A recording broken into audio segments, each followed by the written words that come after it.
Hey guys, how are you? I hope you are all guys doing very well. So today we shall talk about how to improve our speaking English step by step. And welcome back in my YouTube channel English with Village Movement. So guys, are you really want to learn this language step by step? So follow these tips and tricks how to improve your speaking English and English process. Follow these tips and tricks and enhance your speaking process. So first of all, we will talk about tenses. If you have no knowledge about tenses, so how will you frame your sentences? मेरे कहने का मतलब है, यदि आपको tenses के बारे में बिल्कुल भी नॉलेज नहीं है तो आप जब इंग्लिश सीख रहे हैं तो उसको आप फ्रेम कैसे करेंगे. सो you have must knowledge about tenses.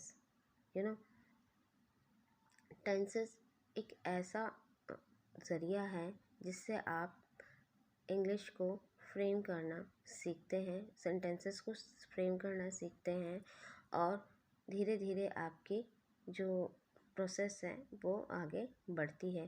तो you must have know about the tenses. So tenses को सीखिए, क्योंकि बिना टेंसेस को सीखे आप सेंटेंसेस को फ्रेम नहीं कर सकते. जब फ्रेम नहीं करेंगे तो आप बोलेंगे कैसे, you know. And second things is modals.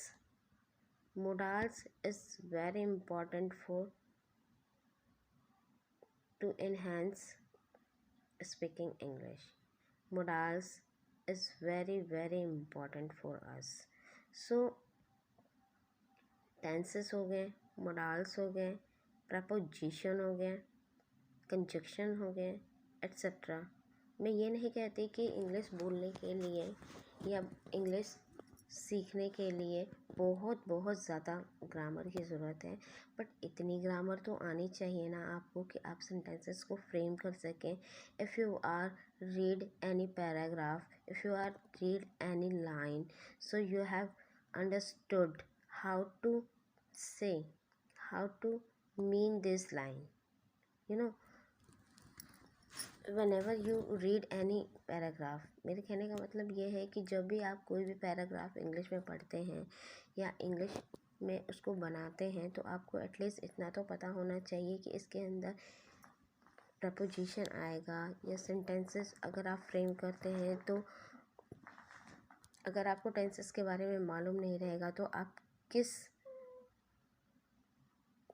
काल में उसको फ्रेम करेंगे, किस मतलब वो चल रहा है या चल रही है उस समय, इस समय कौन से समय से आप उसको फ्रेम करेंगे. समझ रहे हैं आप मैं क्या कहना चाह रही हूँ.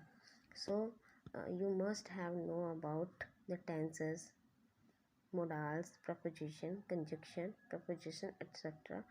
So you will, first of all, you will know about these things, and after then you will feel when you are apply these things, and after then you will feel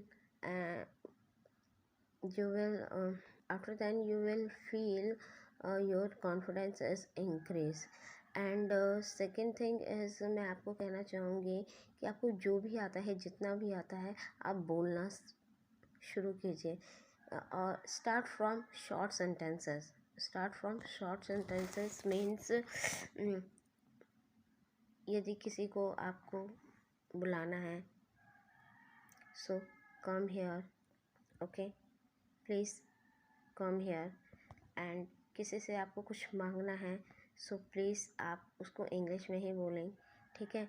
आप छोटे छोटे आप अपने रूम, अगर जब आप अपने room में रहते हैं तो आप अपने रूम में जितनी भी आपके सामने चीज़ें आती हैं उसको सोचिए कि इंग्लिश में इसे क्या कहते हैं और उसको बोलना शुरू कीजिए. जब आप बोलना शुरू करेंगे तो ऑटोमेटिकली वो वर्ड आपके मुंह पर रहेगा और वो आपके ऑटोमेटिकली मुंह से निकलेगा. Okay guys, so start from short sentences. और गाइस, आपको लगता है कि आप किसी के सामने बोलते हैं इंग्लिश तो वो आपका मजाक उड़ाता है, बोलता है कि ज़्यादा अंग्रेज मत बने। ये सुनने को सबको मिलता है। And everybody makes fun. जब भी कोई इंग्लिश बोलता है तो आप इतना अपने मन में कॉन्फिडेंस बना के रखिए कि जब मैं जो भी कुछ बोल रहा हूँ, चाहे गलत बोल रहा हूँ चाहे सही बोल रहा हूँ, बस आपको बोलना है। जब तक आप बोलेंगे नहीं तो आपकी स्पीकिंग जो प्रोसेस है, जो आप करना चाहते हैं, वो कैसे आगे बढ़ेगी। ठीक है, तो ये चीज़ भूल जाइए कि कोई मेरा मजाक उड़ा रहा है तो मैं, आप ये सोचेंगे कि कोई मेरा मजाक उड़ा रहा है तो कई लोग ऐसे होते हैं कि गिव अप कर देते हैं। तो गिव अप क्यों करना है? वो मजाक उड़ा रहे हैं, उड़ाने दो, उन्हें मजाक उड़ाना है। एटलीस्ट आप ट्राई तो कर रहे हैं। मेरे साथ भी ऐसा कई बार होता है। In fact I am also beginner to learn this language and this video makes for only for practice and my experience share with you.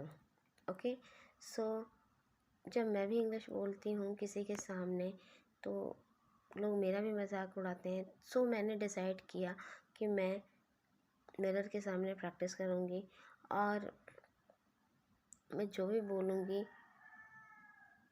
मेरा जो इन कॉन्फिडेंस है उससे और ज़्यादा इंक्रीज़ होगा। सो अपने आप को ये इतना बोल्ड बना के रखिए कि कोई भी आपका मजाक उड़ाए तो उससे आपको फ़र्क नहीं पड़ना चाहिए। समझ रहे मैं आप क्या कह रही हूँ? ठीक है, तो उससे आपको कोई फ़र्क नहीं पड़ना चाहिए। आप गिव अप मत करिए, ये दिमाग में आना ही नहीं चाहिए कि गिव अप करना है। ठीक है, कई लोग होते हैं छोड़ देते हैं सिर्फ इस वजह से कि लोग क्या कहेंगे। सो गाइस, कई लोग ऐसा करते हैं कि छोड़ देते हैं, गिव अप कर देते हैं, उसको आगे बढ़ाते ही नहीं हैं अपनी जर्नी को। सो मेरा ये मानना है कि लोग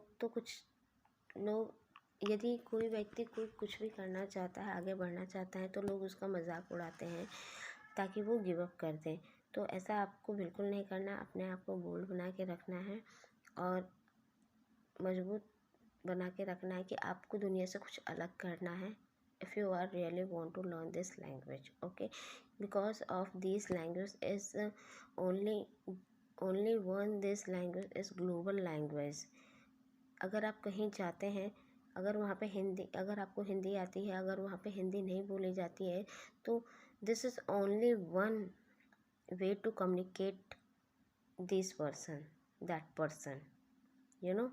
सो इंग्लिश अगर आप सीखना चाहते हैं तो कुछ मुश्किलें तो आपको फेस करनी ही पड़ेंगी। इवन मैंने भी फेस की है और मैंने ये फील किया है कि अगर हम इंग्लिश को सीख रहे हैं, कुछ भी सीख रहे हैं, तो लोगों का काम है कहना।